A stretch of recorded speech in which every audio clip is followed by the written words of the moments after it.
تو روح و روانم یادت آرام جانم.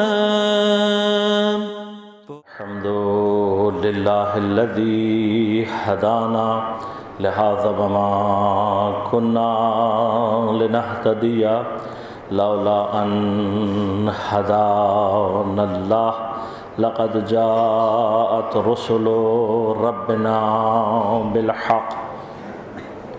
الصلاة والسلام على رسول المسدد المصطفى الأمجد المحمود الأحمد أبي القاسم محمد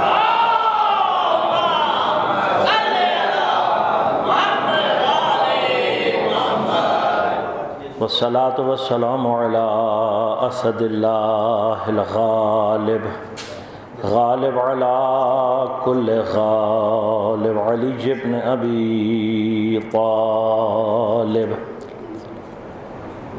والصلاة والسلام على سيدة المعصومة المظلومة الطاهرة البتول بضعة الرسول فاطمة الزهراء سيدة نساء العالمين. والصلاة والسلام على الحسن المجتبى والحسين المظلوم وأهل بيته الطيبين الطاهرين المعصومين المظلومين المنتجبين المنتخبين ولعنة الله على أعدائهم أجمعين. أما بعد، قال الله تعالى في كتابه الكريم: بسم الله الرحمن الرحيم. لقد خلقنا الإنسان في أحسن تقويم. صلوات.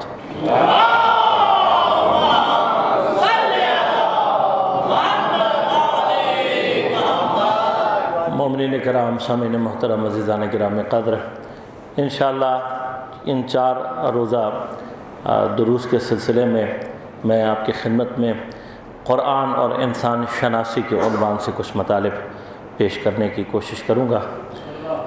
انسان شناسی دین مبین اسلام کے ہی نہیں بلکہ دنیا کے ہر مکتب کا اہم ترین عنوان رہا ہے. لیکن دین نے خصوصی جو توجہ دی ہے وہ انسان کی شناخت کے اوپر، اس کی ایک اہم ترین وجہ یہ ہے، علماء اور عرفاء اس طریقے سے ارشاد فرماتے ہیں کہ وہ جو اپنے آپ کو نہ پہچان سکے کسی اور کو کیا پہچانے گا. لہذا دوسری جانب انہی آیات کو کہ جو انسان کو اللہ کی احسن مخلوق، اشرف مخلوق، لقد کرمنا بنی آدم، مکرم ترین مخلوق پروردگار کی بتلاتی ہیں، ان سے یہ ثابت ہوتا ہے کہ اللہ نے بھی انسان کو جس طریقے سے خلق کیا ہے، پروردگار کی خلقت کا احسن نمونہ انسان ہے. اب یہ جو احسن نمونہ ہے، یہ جو احسن تخلیق ہے پروردگار کی، یہ اتنی عام اور اتنی سادہ نہیں ہو سکتی. کئی مقامات پر پروردگار نے اپنی ذات کے ساتھ لفظ تبارک استعمال کیا ہے کہ مبارک ہے وہ ذات. تبارک الذی بیدہ ملک، اللہ کی ذات مبارک وہ ہے جس کے ہاتھ میں پوری کائنات کی، ملک سے مراد یہ کائنات، پوری کائنات اللہ کے ہاتھ میں ہے. اتنی قدرت کا مظاہرہ کیا لیکن اس نے اپنے آپ کو احسن الخالقین نہیں کہا. اللہ نے نزول قرآن میں لفظ تبارک استعمال کیا لیکن اپنے آپ کو احسن الخالقین نہیں کہلوایا. واحد انسان کی خلقت ہے کہ جس کو بناتے وقت بھی کہا لقد خلقنا الانسان فی احسن تقویم، اور بنانے کے بعد خود اپنے اوپر بھی ناز کیا اور کہا احسن الخالقین. پروردگار کیا ہے؟ بہترین بنانے والا ہے. اب بہترین خالق کی بہترین مخلوق کا نام انسان. لہذا دیکھیے بعض اوقات اثر سے مؤثر کی طرف جایا جاتا ہے. اگر خدا کو بہترین طریقے سے پہچاننا ہے اس کی پہلا مقدمہ انسان شناسی ہے، اس لیے کہ خالق کی احسن الخالقین کی احسن المخلوق انسان. تو جتنا بہتر آپ انسان کو پہچانتے چلے جائیں گے گویا اتنا اچھا آپ نے کس کو پہچانا؟ خدا کو. لہذا اسی بات کو مورد نظر رکھتے ہوئے پیغمبر اکرم صلی اللہ علیہ وآلہ وسلم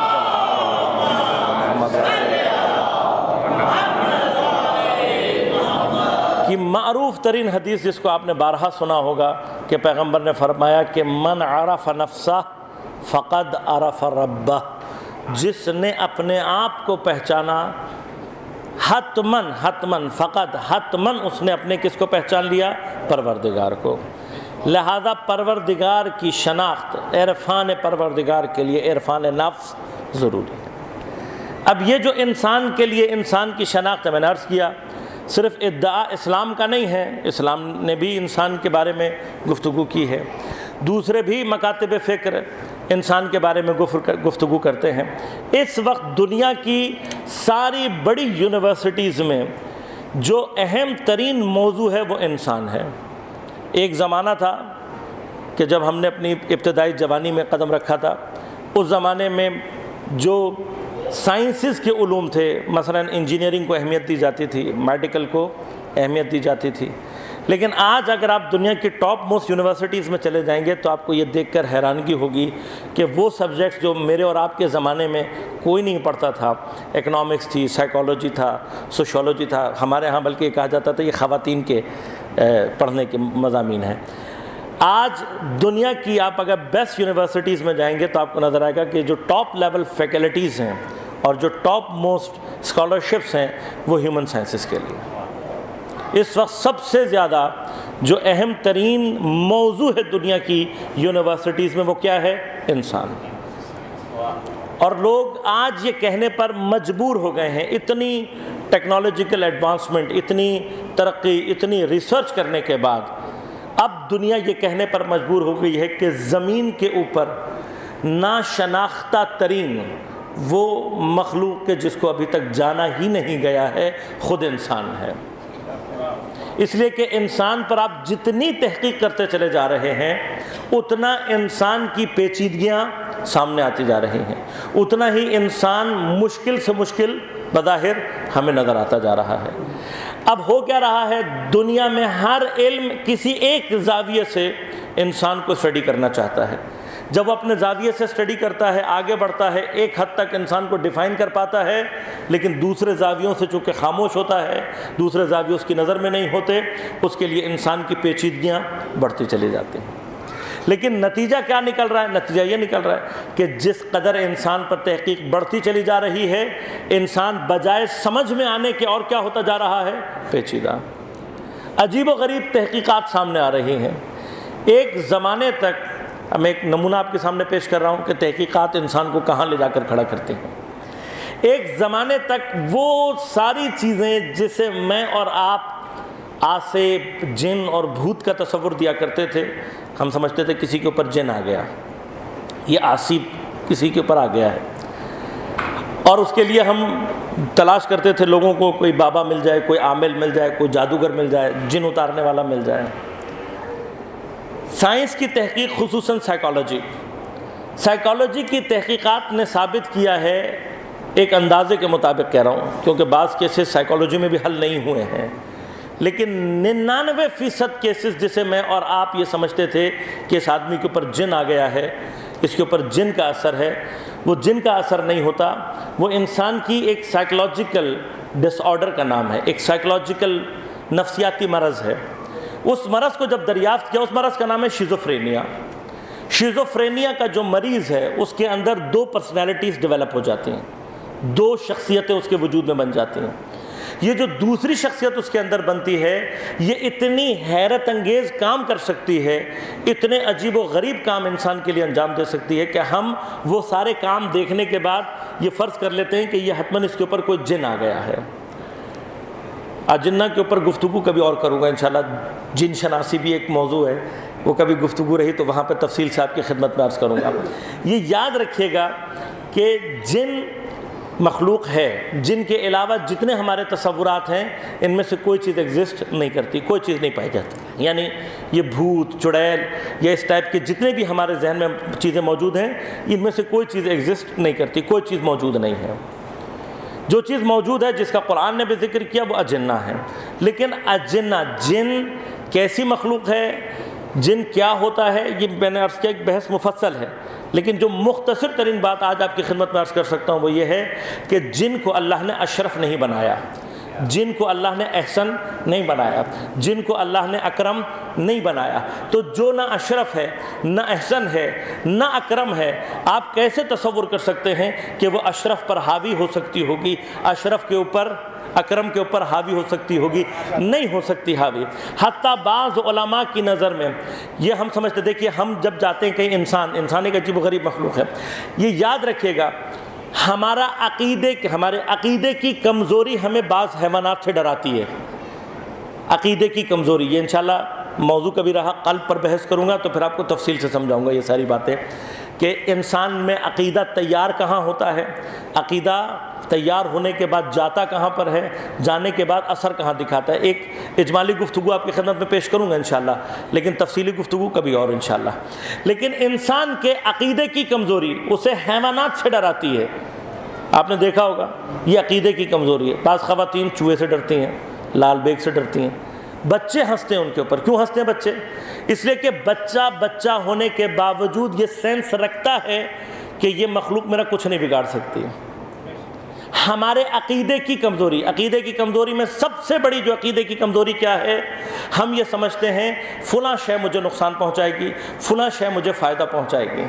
اگر اس کو صحیح معنی میں تحلیل کیا جائے، یہ ایک طرح کا کہہ رہا ہوں، اس کو غور سے سنیے گا، کیونکہ یہ مسائل ایسے سنگین ہوتے ہیں کہ یہ بیان کر کے جاؤ تو لوگ کچھ کا کچھ مطلب نکال لیتے ہیں۔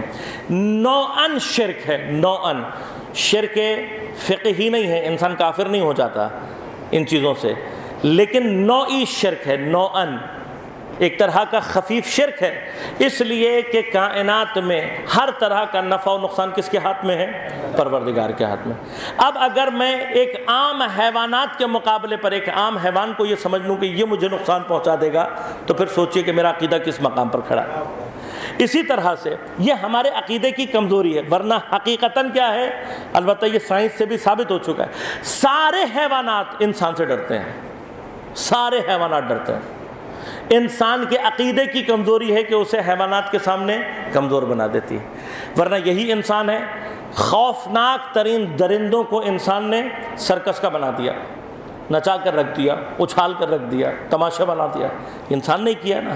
انسان کے اندر یہ قدرت موجود ہے، لہذا فرمایا علماء نے کہ جس طرح سے باقی حیوانات انسان سے ڈرتے ہیں، اجنہ انسان سے ڈرتے ہیں، دور رہنے کی کوشش کرتے ہیں باقی حیوانات کی طرح سے انسان سے۔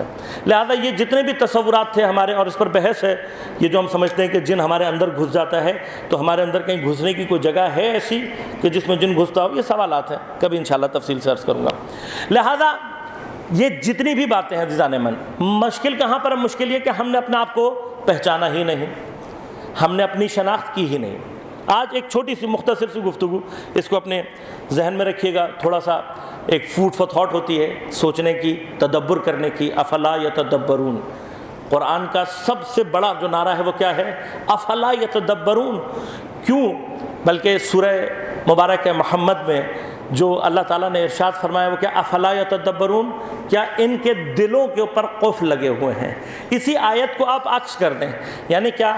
اگر اپنے دل کے تالے کو کھولنا ہے تو تدبر کرنا شروع کرو۔ خود دل کے تالے کو کھولنے کا ایک راستہ کیا ہے؟ تدبر کا عمل ہے۔ سوچیں، آج میں آپ کو سوچنے کا موقع دے رہا ہوں۔ آج گھروں میں جائیے گا، ذرا سی خلوت محسوس ہو آپ کو، کہیں بستر پہ لیٹیں تو ان باتوں پہ غور کیجیے گا۔ سب سے پہلے یہ سوچیے گا کہ میں اپنے بارے میں جانتا کیا ہوں، میری اپنے بارے میں کتنی نالج ہے، میں اپنے آپ کو کتنا پہچانتا ہوں۔ جب ہم اس بات پر آ کر غور کرتے ہیں میں اپنے آپ کو کتنا پہچانتا ہوں، تو پہچان دو طرح کی ہے۔ ایک پہچان ظاہری ہے، بدن کی پہچان ہے، جو میرا باڈی ہے۔ ایک میرے اندر کی پہچان ہے، کوئی ایک میں بھی رکھتا ہوں، میں ایک میں بھی ہے نا میری، ایک تو بدن ہے میرا، اس کے علاوہ ایک میں بھی ہے، ایسا ہے یا نہیں ہے؟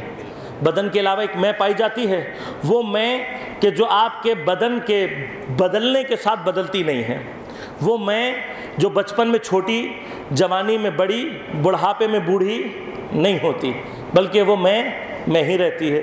وہ میں کہ اگر آپ کا ہاتھ کاٹ دیا جائے تب بھی اس میں کمی نہیں آئے گی، آپ کا پاؤں الگ کر دیا جائے بدن سے تب بھی کمی نہیں آئے گی، وہ میں ہی رہتی ہے۔ یہ میں کیا ہے؟ یہ انسان کی روح ہے، یعنی ایک انسان کا بدن اور ایک انسان کی روح۔ میں ابھی روح کے بارے میں بات نہیں کر رہا، نفس کی جو گفتگو ہے پیچیدہ ترین گفتگو ہے کلام میں بھی، لیکن کچھ ابتدائی اور اجمالی سی باتیں، اپنے آپ کو پہچاننے کا راستہ۔ لہذا آج بیٹھ کر یہ سوچیے گا کہ چلو روح کے بارے میں تو مولانا نے کہا بعد میں بتائیں گے، جب بات کریں گے تب سوچیں گے۔ آج اپنے بدن کے بارے میں سوچیے گا۔ یہ بدن جو میرا اور آپ کا ہے، سب سے زیادہ میں اسی سے محبت کرتا ہوں، اسی کو سنوارتا ہوں، اسی کا خیال رکھنے کی کوشش کرتا ہوں، اسی کے لیے سارا پیسہ خرچ کرتا ہوں، کماتا بھی اسی کے لیے ہوں، خرچ بھی اسی پہ کرتا ہوں۔ یہ جو میرا بدن ہے، اس کو میں کتنا جانتا ہوں؟ آپ اپنے بدن کے بارے میں کتنا جانتے ہیں؟ اب بدن بھی لازمات ہے، ایک میرا بدن ظاہر میں نظر آ رہا ہے اور ایک اس کے اندر سسٹم چل رہے ہیں۔ آپ اندر والوں کو بھی چھوڑ دیں، کیونکہ اندر جو ہمارے چل رہا ہے وہ بعض اوقات ہم اپنی ساری زندگی نہیں دیکھ پاتے کہ میرے اندر کیا ہے، ہمارے اندر کیا چل رہا ہے ہمیں نہیں پتہ، کبھی دیکھنے کا زندگی میں موقع ہی نہیں ملتا اور نہ ضرورت پڑتی ہے ہمیں۔ باہر ظاہری کی بات کر لیتے ہیں، ظاہری بدن کتنا فیصد بدن، یہ ایک سوال ہے، یا آپ اس کو حل کیجیے گا، کل بیٹھ کے سوچیے گا اس پہ بھی، کتنا فیصد بدن انسان کا ایسا ہے جسے وہ مستقیماً اپنی آنکھوں سے دیکھ سکتا ہے؟ سوچیے گا اس پہ کہ میں کتنا فیصد بدن، میرا باڈی میری ظاہری ایسی ہے جس کو میں اپنی آنکھوں سے دیکھ سکتا ہوں؟ یہ سوچیے گا۔ ایک بات جو ہمارے سامنے آتی ہے وہ یہ کہ میں جو اپنے ظاہری بدن سے بھی پوری طرح واقف نہیں ہوں، میرے بدن کا ایک بڑا حصہ ایسا ہے جو میں پوری زندگی نہ دیکھتا ہوں نہ دیکھنا چاہتا ہوں، تو میرا اپنے بارے میں کتنی معلومات ہے، میں اپنے آپ کو جانتا کتنا ہوں؟ چلیں یہ تو آپ سوچیں گے، لیکن ایک جملہ میں آپ کو اور دے رہا ہوں۔ انسان کے بدن میں سب سے اہم ترین اس کی شناخت کا ذریعہ کیا ہے؟ شناخت کا ذریعہ کیا ہے انسان کی؟ چہرہ۔ انسان کا آپ نام بدل دیں، نام بدلا جاتا ہے، لوگ اخبار میں اشتہار دے دیتے ہیں، کل سے میرا نام یہ ہو جائے گا، اس کا نام وہ ہو جاتا ہے۔ چہرہ انسان کی ابتدائی ترین شناخت کیا ہے؟ چہرہ۔ اب ذرا غور کیجئے گا بات پہ، انسان کی بنیادی ترین شناخت چہرے سے ہوتی ہے۔ اتنا امپورٹنٹ چہرہ ہے کہ اگر آپ کے آئی ڈی کارڈ پر سارا ڈیٹا صحیح لکھا ہوا ہو، آپ ہی کے فنگر پرنٹس ہوں، آپ ہی کا نام لکھا ہو، آپ ہی کی ولدیت، آپ ہی کا شناختی نمبر، سب کچھ، صرف شکل کسی اور کی لگی ہو، آپ کہیں گے بھائی یہ میرا شناختی کارڈ نہیں ہے، واپس کر دیں گے۔ کیوں؟ اس لیے کہ جہاں پر آپ لے کر جائیں گے وہ آپ کو دھوکہ دہی کے کیس میں اندر کر دے گا، کہے گا نام کسی کا لکھا ہوا، شکل کسی اور کی ہے۔ تو آپ اس کو کہہ سکتے ہیں کہ بھائی شکل سے کیا فرق پڑتا ہے، یہ جو تصویر لگی ہے اس کی بھی دو آنکھیں ہیں، میری بھی دو آنکھیں ہیں، اس کے بھی ایک ناک ہے، میری بھی ایک ناک ہے، اس کا منہ ہے، میرا بھی منہ ہے، کیا فرق پڑتا ہے؟ وہی تو ہے سب کچھ، کوئی فرق ہے اس میں؟ ہے کوئی فرق؟ نہیں ہے۔ لیکن کوئی قبول کرے گا آپ سے؟ کبھی بھی قبول نہیں کرے گا۔ سب کچھ وہی ہے نا، دو آنکھیں سبھی کی ہوتی ہیں، پیشانی سب کی ہے، ہونٹ سب کے ہیں، ناک سب کی ہے، پھر کیوں کہتے ہیں کہ وہ الگ ہے وہ الگ ہے؟ انسان کی شناخت چہرے سے ہوتی ہے۔ اب آپ غور کیجئے، انسان کی شناخت کا جو ذریعہ ہے، 2 منٹ کے لیے اب تصور کیجئے، اگر دنیا میں آئینے نہ ہوتے یا ریفلیکشن دینے والی چیزیں نہ ہوتی تو کیا انسان اپنے آپ کو پہچان پاتا؟ کچھ دیر کے لیے تصور کیجئے، ایک آدمی کو آپ بند کر دیں کسی زندان میں، بچپن میں اگر وہ زندان میں گیا ہو اور اس نے کبھی نہ آئینہ دیکھا ہو، نہ پانی میں اپنا ریفلیکشن دیکھا ہو، 20 سال کے بعد نکال کے آپ اس کو آئینے کے سامنے کھڑا کر دیں تو آدھا پونا گھنٹہ تو وہ آئینے میں یہ دیکھتا رہے گا کہ یہ میں ہی ہوں۔ سوچے گا، کافی دیر سوچے گا، یہ سوچے گا کہ یار یہ میں ہی ہوں۔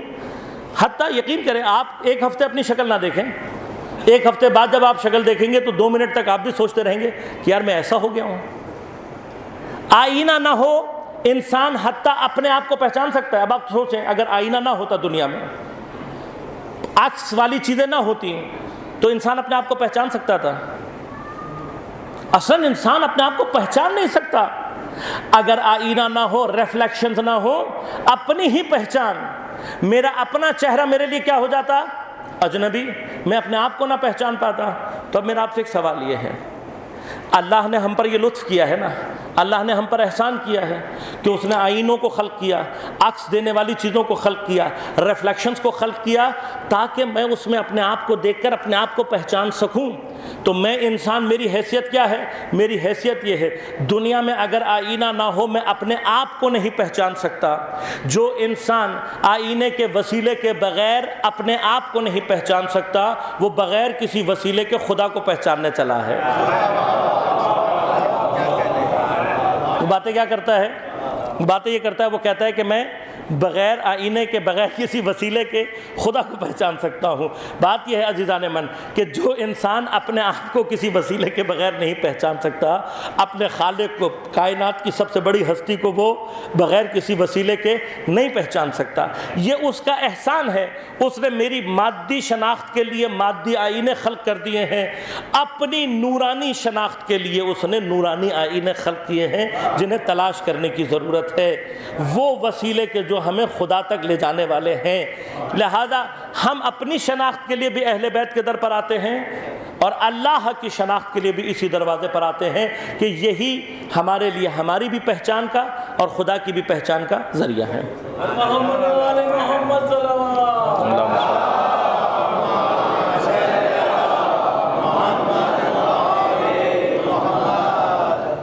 لہذا اب یہ مرحلہ، اب میں گفتگو کو ایک مرحلے میں اور آگے داخل کروں، آپ کے لیے کچھ باتیں سوچنے کے لیے چھوڑ کر جاؤں آج۔ ایک مقام یہ ہے کہ جہاں پر پروردگار کیا ارشاد فرما رہا ہے، لَقَدْ خَلَقْنَا الْإِنسَانَ فِي أَحْسَنِ تَقْوِيمٍ، لقد کرمنا بنی آدم، ہم نے انسان کو تمام مخلوقات کے اوپر کرامت عطا کی۔ لیکن یہی قرآن انسان کے لیے، اسی انسان کے لیے ارشاد فرماتا ہے، سورہ مبارک حل اتی علی الانسان حین من الدہر لم یکن شیئا مذکورا، اے انسان تجھے کیا وہ زمانہ یاد نہیں ہے جب تو کیا تھا؟ لم یکن شیئا مذکورا، تیرا ذکر ہی کہیں نہیں تھا۔ یہی قرآن انسان کے لیے کیا کہتا ہے؟ خلق الانسان ضعیفا، انسان کو کیا خلق کیا گیا ہے؟ ضعیف۔ یہی قرآن انسان کے لیے کیا کہتا ہے؟ ظلوماً جہولا، اے انسان تو کیا ہے؟ ظالم بھی ہے، جاہل بھی ہے۔ یہی قرآن انسان کے لیے کیا کہتا ہے؟ ہلوعا، انسان تجھے ہم نے حریص خلق کیا ہے، تیرے اندر لالچ اور حرص پائی جاتی ہے۔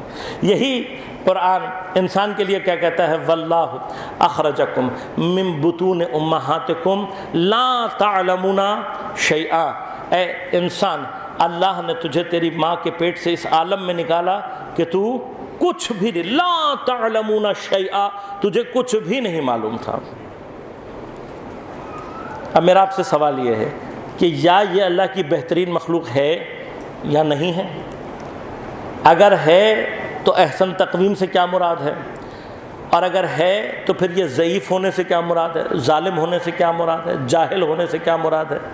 یہ جو ساری صفات اللہ نے بیان، اب بظاہر انسان کو ایسا لگتا ہے نا، ایک طرف انسان کی تعریفات میں اللہ تعالیٰ اسے احسن مخلوق کہہ رہا ہے، اشرف مخلوق کہہ رہا ہے، اسے ساروں سے زیادہ با کرامت کہہ رہا ہے، لیکن دوسرے مقام پر یہی خدا اسی قرآن میں بظاہر انسان کی کیا کرتا ہوا نظر آ رہا ہے؟ مذمت۔ لہذا اب دیکھنا یہ ہے کہ ہم اچھے ہیں یا نہیں، ہم بہترین مخلوق ہیں یا ضعیف ترین مخلوق ہیں۔ لہذا اب سوچنے کا مرحلہ ہے، کیا مرحلہ ہے؟ انسان کی احسن تقویم سے مراد کیا ہے؟ ابتدائی طور پر علماء نے اس احسن تقویم کے بارے میں گفتگو یوں کی ہے، وہ کہتے ہیں کہ بعض کہتے ہیں کہ احسن تقویم سے انسان کی بہترین بناوٹ سے مراد اس کی داخلی بناوٹ ہے، خارجی بناوٹ نہیں ہے، ظاہری یا بدن کی بناوٹ مراد نہیں ہے۔ یعنی کیا؟ انسان کے پاس عقل ہے، اللہ نے اس کو عقل دی، یہی عقل انسان کی بہترین بناوٹ ہے۔ ظاہری اور باطنی بناوٹ کو آج کے دور میں سمجھنا نسبتاً اور بھی آسان ہے۔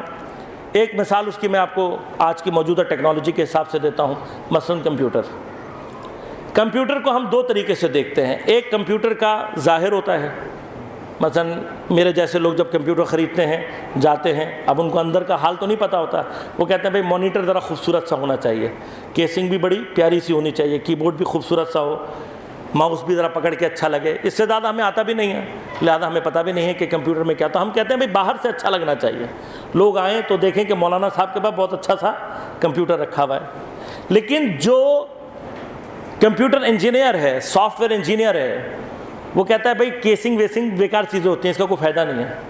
اصل چیز کیا ہوتی ہے؟ مدر بورڈ ہوتا ہے، سی پی یو ہوتا ہے، اس کے اندر وی جی اے کارڈ اچھا لگا ہوا ہونا چاہیے، پروسیسر اچھا ہونا چاہیے، ٹھیک ہے نا، اس کی ریم اسٹرانگ ہونی چاہیے. کیوں؟ اس لیے کہ اسے پتہ ہے کہ جو میں نے پیچیدہ قسم کے سافٹ ویئرس چلانے ہیں اس کے اوپر، وہ کیسنگ سے نہیں چلیں گے. کیسنگ سے اس کا کوئی تعلق نہیں. جتنی مہنگی کیسنگ لگا دو تب بھی کمپیوٹر ویسے رہے گا، اور بالکل اگر تھرڈ کلاس سے لگا دو تب بھی ویسے رہے گی. اصل چیز کیا ہوتی ہے؟ پروسیسر، مدر بورڈ وغیرہ. لہذا اس کی نظر کس پر ہوتی ہے؟ وہ کہتا ہے یہ نہ بھی ہو تب بھی پروسیسر میں ایسے باہر رکھ کے چلا لوں گا، پروسیسر مضبوط ہونا چاہیے. سوال یہ ہے کہ کیا واقعاً انسان کے بارے میں جب آیت کہہ رہی ہے لَقَدْ خَلَقْنَا الْإِنسَانَ فِي أَحْسَنِ تَقْوِيمٍ، تو کیا مراد اسی طرح سے یہ ہماری کیسنگ جو باہر ہماری بدن نظر آ رہا ہے، اس کو اللہ نے مورد نظر نہیں رکھا، یہ ضعیف ہے، یہ کمزور ہے، اور اصل چیز جس کو اللہ تعالیٰ کہہ رہا ہے احسن تقویم، وہ انسان کے اندر اس کی عقل کی موجودگی ہے یا نہیں؟ بعض علماء نے حتیٰ کیا فرمایا کہ نہیں، جب احسن تقویم کہا ہے، تقویم دونوں پہ صدق کرتی ہے، انسان کی داخلی بناوٹ پر بھی اور ظاہری پر بھی. اگر ظاہری بناوٹ پر ہے تو پھر میرے اندر ایسا کیا ہے، کیا چیز ہے میرے پاس کہ جو کیا کہلائے؟ احسن تقویم. انشاءاللہ میں گفتگو کو یہاں سے آگے شروع کروں گا. انسان کا ظاہر احسن ہے یا نہیں، ایک گفتگو. انسان کے باطن میں اگر احسن ہے تو کیا چیز احسن ہے. ان دو مرحلوں کو طے کرنے کے بعد ایک تعریف انسان کے حوالے سے آپ کی خدمت میں پیش کروں گا، اور اس اعتبار سے کہ انسان اگر اپنی تعریف سمجھ لے تو پھر یہ جو کہا گیا من عرف ربہ فقد عرف ربہ، من عرف نفسہ فقد عرف ربہ، جس نے اپنے آپ کو پہچانا وہ اپنے آپ کو اپنے پروردگار کو پہچان لیتا ہے. اس کا ایک اجمالی طور پر، یہ میں اس لیے اجمالی کہہ رہا ہوں کہ انسان شناسی ایک بہت مفصل بحث ہے، بہت ساری گفتگو ایسی ہے کہ جو ہونے چاہیے، لیکن 4 یا 5 دروس میں صرف ایک اجمالی گفتگو کروں گا، کچھ خاص چیزیں آپ تک انشاءاللہ پہنچا کر آپ سے التماس سے دعا. تو روح و روانم، یادت آرام جانم.